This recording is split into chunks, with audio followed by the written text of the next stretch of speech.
গতকাল রাত প্রায় 12টা নাগাদ অকস্মাৎ বিকট আওয়াজে এলাকাবাসী সহ একটা আতঙ্কের মধ্যে তারা লক্ষ্য করেছেন যে এই বাড়ির তিন মালিক ডক্টর বিশ্বজিৎ সূত্রধর এবং তার সহধর্মী তারা এই প্রচণ্ড বিস্ফোরণটা কী হয়েছে এখনও বোঝা যাচ্ছে না।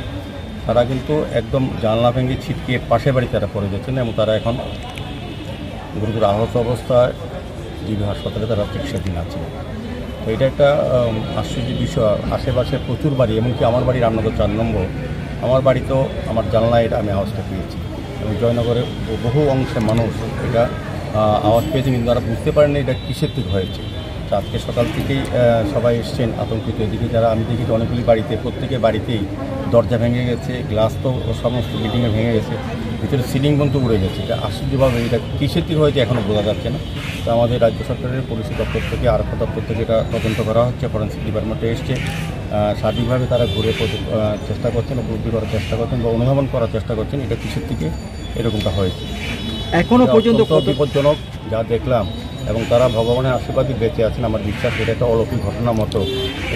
এটা থেকে অনেকে অনেকভাবে মন্তব্য করছেন, কিন্তু এটা এখনও তদন্তে বেরিয়ে আসেনি কী হচ্ছে। তদন্ত নিশ্চয়ই বেরোবে। আমাদের দক্ষ পুলিশ অফিসাররা আধিকারিকরা একটা চেষ্টা করছেন এটা উন্মোচিত করা, কী কারণে এই ধরনের একটা ঘটনা ঘটেছে। তো আমি ডাক্তারবাবুর পরিবারের সুস্বাস্থ্য কামনা করি, সুস্থভাবে থাকেন, ভালো হয়ে আছেন, এবং যেটা যে আতঙ্ক আমাদের এই এলাকা বিরাজমান তার থেকে যাতে আমাদের তদন্তক্রমে বেরিয়ে আসে কী কারণে হয়েছে। এখনও পর্যন্ত কতটা বাড়িতে ক্ষতিগ্রস্ত হয়েছে এরকম কোনো রিপোর্ট আছে কি আপনাদের কাছে? পাশাপাশি প্রত্যেকটি বাড়ি ক্ষতিগ্রস্ত হয়েছে এবং এটা দূর দূরান্ত অনেক বাড়িগুলিতে এফেক্ট হয়েছে। মানুষ ভয় পেয়ে গেছে। এটা কিসের থেকে হয়েছে এটা উপলব্ধি এখন তারা করতে পারেনি বা সবার মনে চিন্তা।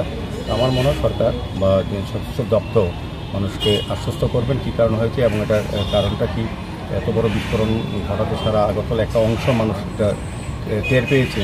হয়তো সরাসরি অনেকে ক্ষতিগ্রস্ত হয়নি, কিন্তু এটা মানুষ বুঝেছে যে একটা কিছু হয়েছে এবং আশেপাশে বাড়িগুলি কিন্তু অত্যন্ত ক্ষতিগ্রস্ত। এবং এই বিশেষ করে ডক্টর বিশ্বজিৎ সূত্রধর এবং তার সহধর্মী কুমার সূত্রধর প্রথম ওরা কিন্তু যথেষ্ট পরিমাণে যারা আহত হয়েছেন এবং আমি বলবো ভগবানের অশেষ কৃপা তারা প্রাণে বেঁচে গিয়েছেন।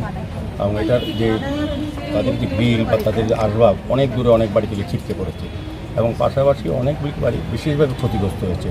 তো সবাই একটা আতঙ্ক আছে, দেখা যাক তদন্ত কি বেরিয়ে আসে।